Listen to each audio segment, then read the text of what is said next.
आज की ये वीडियो बहुत इंपॉर्टेंट है क्योंकि हमें ग्रामर के इस यूज़ में थोड़ा-सा प्रॉब्लम आता है और हम अक्सर प्रॉब्लम कर देते हैं। तो इनमें आज के बाद इंशाल्लाह ताला प्रॉब्लम नहीं आएगी। Could have done, would have done, should have done. देखिए, ये तीनों मॉडल वर्ब हैं और पास्ट के लिए यूज़ होते हैं। कुड, शुड, वुड के साथ जब हैव आ जाए और डन आ जाए तो ये तीनों पास्ट के लिए इस्तेमाल होते हैं। लेकिन ये तीनों हमें ये बताते हैं कि माज़ी में काम नहीं हुआ। अगर आपके किसी सेंटेंस में शुड हैव डन आ रहा है, यानी शुड हैव के बाद वर्ब की third form, could have verb की third form, would have verb की थर्ड फॉर्म, तो वो सेंटेंस ये बताएगा कि एक्शन नहीं हुआ, काम नहीं हुआ। जैसे एक सेंटेंस देखते हैं, I should have done my bachelors degree. मुझे अपनी बैचलर्स की डिग्री कंप्लीट करनी चाहिए थी। I could have done my bachelors degree. मैं अपनी बैचलर की डिग्री कंप्लीट कर सकता था या कर सकती थी। आई would have done my bachelors degree. मैं अपनी बैचलर्स डिग्री कंप्लीट कर लेती। अब तीनों सेंटेंसेस में बैचलर की डिग्री कंप्लीट नहीं हुई, लेकिन इन तीनों में डिफरेंस है। अब इन तीनों में डिफरेंस जो है ना, वही कंफ्यूज करता है। अब अगर मैं इसमें से वुड, शुड और कुड हटा दूं तो सेंटेंस बन जाएगा I have done my bachelors degree, means मैंने अपनी डिग्री कंप्लीट कर ली है। जब वुड, कुड और शुड लगेगा तो सेंटेंस ऑपोजिट हो जाएंगे, मीन्स डिग्री कंप्लीट नहीं हुई या काम कंप्लीट नहीं हुआ। अब इन तीनों का डिफरेंस देखते हैं। देखिए, पहला सेंटेंस क्या है, I should have done my bachelors degree. मुझे अपनी बैचलर्स की डिग्री कंप्लीट कर लेनी चाहिए थी, मीन्स मैंने नहीं की। अब मैंने नहीं की ना, तो ये हमें सेंस देता है कि ड्यूटी थी मेरी, ये ऑब्लिगेशन थी या मेरा फ़र्ज़ था, मुझे करना चाहिए था, ये काम ज़रूरी था, मैंने नहीं किया और अब मुझे अफसोस है। कोई भी काम जब आप शुड हैव के साथ वर्ब की थर्ड फॉर्म लगाते हैं तो वो काम माजी में नहीं हुआ और अब प्रेजेंट में आपको अफसोस होगा। इसी तरीके से अगर मैं कहूँ I could have done my bachelors degree, मैं कर सकती थी, मैं कर सकती थी, मैंने अपनी मर्जी से नहीं किया। जब आप कुड हैव के बाद वर्ब की थर्ड फॉर्म लगाओगे तो इसका मतलब ये होगा कि काम हो सकता था, काम पॉसिबल था, लेकिन आपने अपनी मर्जी से नहीं किया। मैंने अपनी मर्जी से बैचलर नहीं किया।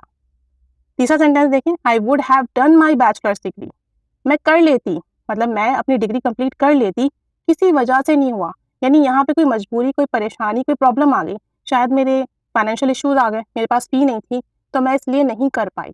अब तीनों में क्या डिफरेंस हो गया, शुड हैव वाला आप तब यूज़ करोगे जब आपको करना चाहिए था, आपकी ड्यूटी थी, जिम्मेदारी थी, रिस्पॉन्सिबिलिटी थी, आपने नहीं किया और आज आपको पछतावा है। कुड हैव डन में क्या होगा कि आप कर सकते थे, आपने अपनी मर्जी से नहीं किया, आपके पास अपॉर्चुनिटीज़ थी, आपके पास फैसिलिटीज़ थी, आपने अपनी मर्जी से नहीं किया। और वुड हैव डन में आप क्या होता है कि आप कर सकते थे या कर लेते, मतलब आप कर लेते, लेकिन कोई मजबूरी, कोई परेशानी की वजह से वो काम नहीं हुआ। अब कुछ सेंटेंसेस देखते हैं। I should have purchase that house because it was a nice house. मुझे वो घर खरीदना चाहिए था। I should have purchase that house, मुझे वो घर खरीदना चाहिए था क्योंकि वो एक अच्छा घर था, because it was a nice house, यानी वो अच्छा घर था, मैंने नहीं खरीदा, तो अब क्या हुआ, मुझे अफसोस है, पछतावा है, अब मुझे ऐसा घर नहीं मिल रहा। I should have purchase that house, मुझे वो घर खरीद लेना चाहिए था।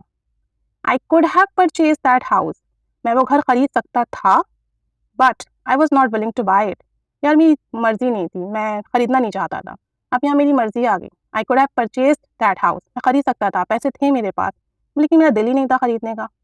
इसी को तीसरे में देखते हैं अब, I would have purchased that house but I didn't have enough money to buy it. मैं वो घर खरीद लेता, लेकिन मेरे पास इतने पैसे ही नहीं था कि मैं उसे खरीद पाता।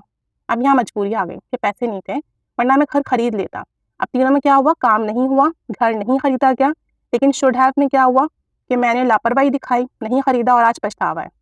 कुड हैव में क्या हुआ, पैसे थे, अपॉर्चुनिटी थी, लेकिन मैं खरीदना नहीं चाहता था। और वुड हैव में क्या हुआ कि मेरी मजबूरी थी, मेरे पास पैसे ही नहीं थे, लेकिन घर तीनों में नहीं खरीदा गया। अब कुछ सेंटेंसेस ना आपके लिए, आप बताएं इसमें कि वुड आएगा, शुड आएगा या कुड आएगा। सॉल्व करते हैं, साथ में करते हैं। आई dash have joined the job, I dash have joined that job, I am jobless now days, I am jobless now days, means आजकल मेरे पास जॉब नहीं है। अब अगर जॉब नहीं है तो मुझे पछतावा हो रहा है, तो इसमें आएगा फिर शुड।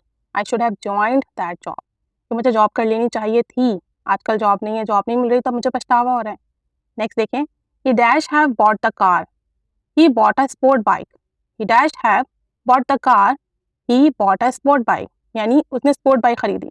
तो उसने क्या किया, अपनी मर्जी से कार नहीं खरीदी, तो फिर आप इस सेंटेंस में क्या लगाओगे, बिल्कुल सही, आप लगाओगे could, he could have bought the car, वो कार खरीद सकता था लेकिन उसने स्पोर्ट बाइक खरीद ली, तो अपनी मर्जी से नहीं खरीदी इसलिए हमने कुड लगाया। नेक्स्ट देखिए, आई dash have attended the meeting, I was out of town. क्या है, मीटिंग के बारे में है लेकिन वो क्या था, आउट ऑफ टाउन था, तो मीटिंग अटेंड नहीं कर सकता था। क्यों? क्योंकि उसकी मजबूरी है, वो आउट ऑफ टाउन था। तो फिर इसमें क्या आना चाहिए? एग्जैक्टली इसमें वुड आएगा, आई would have attended the meeting. तो मीटिंग अटेंड कर लेता लेकिन प्रॉब्लम क्या थी, I was out of town, मैं तो आउट ऑफ टाउन था, शहर में ही नहीं था। तो देखें, अब रीजंस के बिहाफ पर आप इसको बआसानी फिल कर सकते हो। कुछ और एग्जाम्पल्स भी आपने ही फिल करनी है। She dash have taken the class, she dash have taken the class, she was sick and admitted to the hospital. ठीक है, अब क्लास के बारे में, क्लास नहीं ली गई, अब यहाँ क्या आएगा, वो बीमार थी और हॉस्पिटल में एडमिट थी, यस वुड आएगा। She would have taken class, वो क्लास लेती लेकिन मसला क्या था कि वो बीमार थी, हॉस्पिटल में थी, तो वो क्लास नहीं ले सकी, मजबूरी थी उसकी, तो यहाँ पर वुड आएगा, she would have taken the class. The dash have celebrated their wedding anniversary at home, the dash have celebrated their wedding anniversary at home, they went out for dinner. उन्होंने क्या चूज़ किया, बाहर जाना choose किया, celebrate करना choose नहीं किया, तो फिर क्या आएगा, यस कुड आएगा। कुड क्यों आएगा, क्योंकि उन्होंने अपनी मर्जी से बाहर गए, खाना खाया, एंजॉय किया, घर पर सेलिब्रेट करना पसंद नहीं किया, तो फिर आप कहोगे they could have celebrated their wedding anniversary at home. वो घर पर सेलिब्रेट कर सकते थे लेकिन उन्होंने क्या प्रेफर किया, बाहर जाना, डिनर करना, तो अपनी मर्जी से नहीं की, इसलिए कुड आएगा। आई dash have informed you, I dash have informed you, so he did not face the problem. उससे मसला नहीं होता, मतलब इन्फॉर्म नहीं किया ना, उसे मसला हो रहा है, अब मुझे पछतावा हो रहा है इस बात का, यस तो यहाँ आएगा should, I should have informed him, I should have informed him, मुझे इसे इन्फॉर्म कर देना चाहिए था, मीन्स मैंने इन्फॉर्म नहीं किया, तो अब क्या हो रहा है, ही उसको प्रॉब्लम आ रही है, वो प्रॉब्लम फेस कर रहा है, तो मुझे इस बात की रिग्रेशन है, पछतावा है। तो जब आपको पछतावा हो, काम ना हुआ हो, तो शुड यूज़ कीजिएगा, जब आपने अपनी मर्जी से नहीं किया काम तो कुड यूज़ कीजिएगा, और जब किसी मजबूरी की वजह से काम नहीं हुआ तो फिर वुड यूज़ कीजिएगा। अब 3 सेंटेंसेस आपके लिए, आप बताइए इसमें शुड आएगा, वुड आएगा या कुड आएगा। He dash have sent a parcel, he dash have sent a parcel, so I received it on time, ताकि मैं वक्त पर रिसीव कर लेती। I dash have joined university but I prefer to do a job, I dash have joined university, लेकिन मैंने prefer किया job करना, अपनी मर्जी से जॉब करना मैंने पसंद किया। She dash have paid the loan, she dash have paid the loan, अब लोन के बारे में है, she did not have money, she did not have money, उसके पास पैसे नहीं थे तो लोन पे नहीं हुआ। अब आप सोचिए इन रीजंस को सामने रखते हुए कि शुड आना चाहिए, कुड आना चाहिए या वुड आना चाहिए। तो आई होप कि आपको इस वीडियो में क्लियर हो गया होगा कि should have, could have, would have plus verb की थर्ड फॉर्म हम पास्ट के लिए यूज़ करते हैं, लेकिन इन तीनों सेंटेंसेस में काम नहीं हुआ होता है। लेकिन प्रॉब्लम ये आती है कि हम कहाँ यूज़ करें। तो अब हमें पता चल गया कि शुड हैव वर्ब की थर्ड फॉर्म बताता है कि काम नहीं हुआ, होना चाहिए था और अब हमें पछतावा है। कुड हैव प्लस वर्ब की थर्ड फॉर्म हमें ये बताता है कि काम नहीं हुआ और मैंने अपनी मर्जी से नहीं किया, और वुड हैव प्लस वर्ब की थर्ड फॉर्म ये बताता है कि काम नहीं हुआ और कोई मजबूरी थी, और तीनों के मीनिंग थोड़े चेंज होंगे। शुड हैव प्लस वर्ब की थर्ड फॉर्म में चाहिए था का सेंस आएगा, कुड हैव प्लस वर्ब की थर्ड फॉर्म में सकता था ये सेंस आएगा उर्दू में, और वुड हैव प्लस वर्ब की थर्ड फॉर्म में कर लेता, हो जाता, इस तरह का सेंस आएगा।